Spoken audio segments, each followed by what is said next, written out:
In this video, we will show you how to bleed the brakes on this Chevy Silverado. Make sure that you have some brake fluid and some parts cleaner. Let's get into it. Okay friend, let's get started on our job. To be able to bleed the brakes, we want to make sure we have some brand new .3 brake fluid and of course some parts cleaner. Under the hood, we're looking for the master cylinder. We're going to remove the cap here. Before we remove it, you want to make sure you remove any miscellaneous debris from in this area so nothing falls inside of the braking system. We don't want to contaminate that fluid.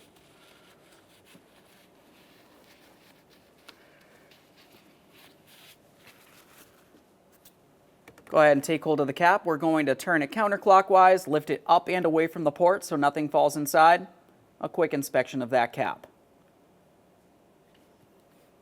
Continuing on, we're going to remove as much of the brake fluid as possible.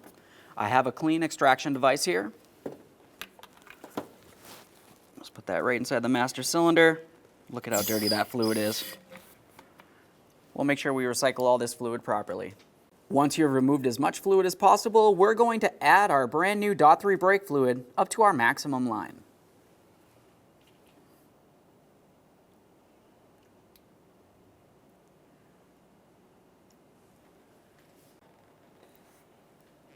Now that we have that topped off, we're just going to take that cap, we'll put it in position. Now that we've done that, we're going to make our way into the passenger side rear wheel well. This is where we're going to start our brake bleed procedure. Along the back side of the caliper is where you're going to find your bleeder screw. If there's a bleeder screw cover, go ahead and remove that. For this bleeder screw on the rear, we're going to be using a 10mm.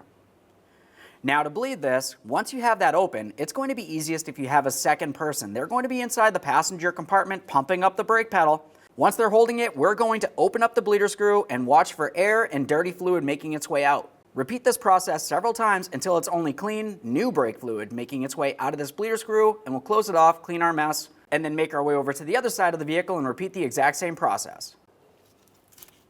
Let's get that bleeder screw cover off of there. Go ahead and pump up the brake pedal, please.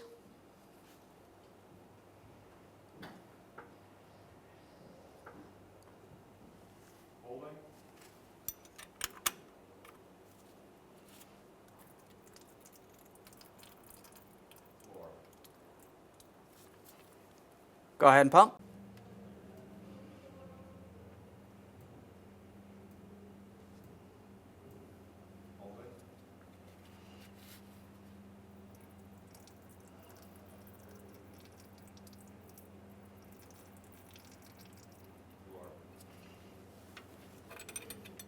You can release, thank you.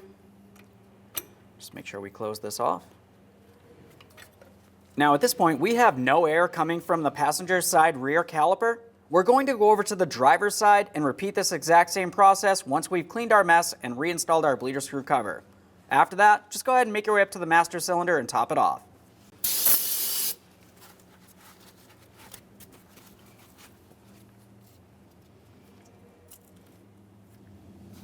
Now we're back under the hood. Go ahead and open that up. Top it off again, right up to that maximum.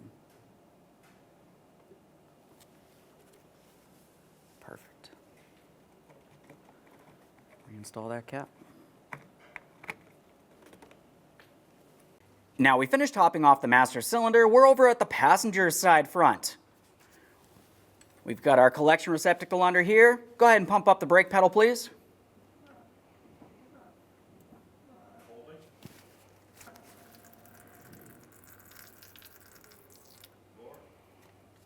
Go ahead and pump.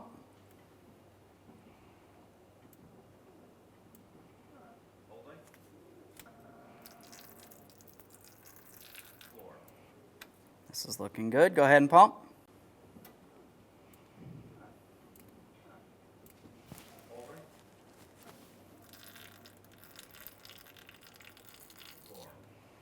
That's perfect. You can release the brake pedal, thank you.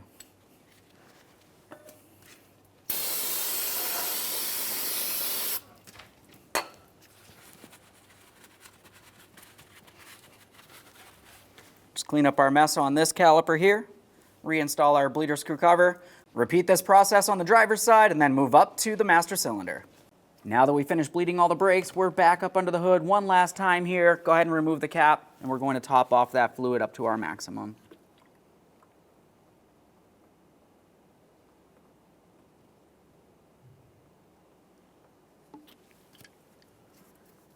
Looks good.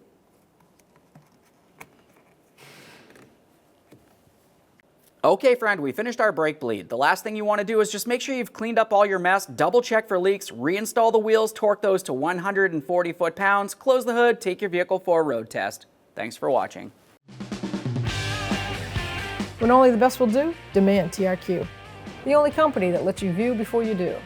TRQ is committed to offering the highest quality aftermarket auto parts that are engineered for peace of mind. Thanks for using and viewing with TRQ.